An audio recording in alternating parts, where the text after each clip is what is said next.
अस्सलामु अलैकुम वरहमतुल्लाहि वबरकातुहू। लाखों करोड़ों दुर्दो सलाम नबी अकरम सल्लल्लाहु अलैहि वसल्लम पर, उनकी आल पर, तमाम सहाबा इकराम पर।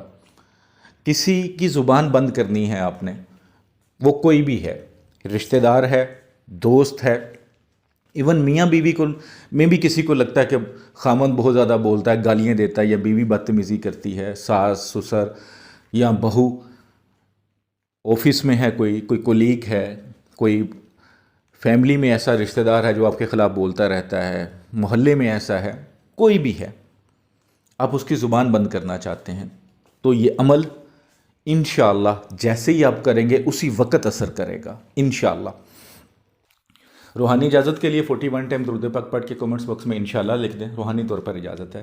तिलिस्म आपके सामने है, 3 बार आपने लिखना है। सबसे ऊपर तोआ, यानी जिसे तोई भी बोलते हैं, उसके बाद 3 बार हे, तीसरी बार जब हे डाल लिया तो उसको पूरा हे बना लें, 3 तिलिस्म ऊपर लिख लें, थोड़े से बड़े बड़े करके लिख लें। उसके बाद जब आपने लिख लिया, ब्लैक पेन यूज़ करेंगे सादा कागज़ पे, ठीक है। उसके बाद नीचे लिखें बिस्तम बिस्तम बिस्तम 3 बार, ज़ुबान व अकल व होश, फ़लाँ बिन फ़लाँ, जिसकी ज़ुबान बंद करनी है उसका नाम बिन माँ का नाम। अगर वो औरत है जिसकी ज़ुबान बंद करनी है तो नाम बिनते माँ का नाम लिखेंगे। उसके आगे लिखा हुआ फ़ी हक, वो लिखेंगे। उसके बाद फ़लाँ बिन फ़लाँ, वहाँ पे अपना नाम बिन माँ का नाम, अपना नाम बिन माँ का नाम। अगर आप औरत हैं तो नाम बिनते माँ का नाम। अगर औरत के लिए औरत बना रही है तो नाम बिनते माँ का नाम।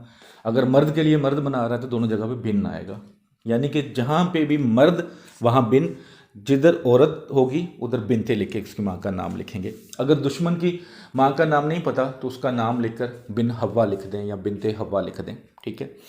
तो इस तरह आसान काम है, बस ये कि लिखने से पहले सदका खैरात ज़रूर करिएगा।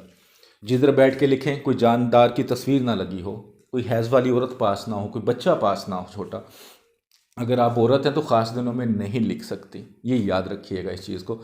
कुछ चीज़ें बार बार समझानी पड़ती हैं क्योंकि बार बार कमेंट्स में वही चीज़ लिख रहे होते हैं लोग, रिप्लाई नहीं करता लेकिन मैं देख रहा होता हूँ काफ़ी चीज़ें, तो इसलिए मैं आपको समझाने की कोशिश करता हूँ, गाइड करने की कोशिश करता हूँ कि मेरा मकसद तो गाइड करना है ना।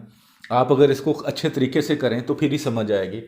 ਐਵੇਂ तो नहीं ना लगा रहा कि बंदा बस सिर कंध च मारदा रहे, तुसी अपनी मर्जी करते रहना, तो फिर कोई फ़ायदा नहीं। थोड़ा जिहा इस चीज़ का ख्याल रखना है कि अगर कोई समझाने की कोशिश करता है तो उन्हें समझो तो सही। बहरहाल आपने ये तवीज़ बना लिया, अब इस तवीज़ को फोल्ड कर लें। फोल्ड करने के बाद इसके ऊपर ब्लैक कलर का कपड़ा या ब्लैक कलर की टेप अच्छी तरह कर लें। इस तरह कर लें कि तवीज़ नज़र ना आए। उसके बाद इस तवीज़ को घर में या बाहर, लेकिन जगह ऐसी होनी चाहिए कि कोई वहाँ से निकाल लेना, तो किसी 10 से 15 किलो वज़नी चीज़ के नीचे इसको रख दें। अपने बेड के पाए के नीचे रख दें, लेकिन जो सर वाली साइड पे होता है। कोई फ्रिज है उसके नीचे रख दें, यानी कि घर में कोई भी वज़नी चीज़ है, 3-4 ईंटें ले लें उसके नीचे रख दें, लेकिन वज़न इसके ऊपर पूरा आ जाए। इंशाअल्लाह जैसे ही आप इस तिलिस्म को लिख लेंगे, इस तवीज़ को मुकम्मल कर लेंगे जिस तरह समझाया है, और जैसे ही वज़न के नीचे रखेंगे, इंशाअल्लाह जिसके लिए ज़ुबान बंदी के लिए आप करेंगे उसी वक्त असर होगा, आपके ख़िलाफ़ बोलना शुरू हो जाएगा। और ये एक ही बंदे के लिए होगा। अगर आपने ज़्यादा लोगों की ज़ुबान बंद करनी है तो फिर उतने ही तवीज़ बनाने पड़ेंगे, और एक वक्त में बना सकते हैं, दिन में किसी भी टाइम, लेकिन सूरज निकलने के बाद और असर से पहले ये टाइम होगा। किसी भी दिन ये टाइम के दरमियान जब मर्ज़ी इसको बना लें, इंशाअल्लाह 100% फ़ायदा होगा।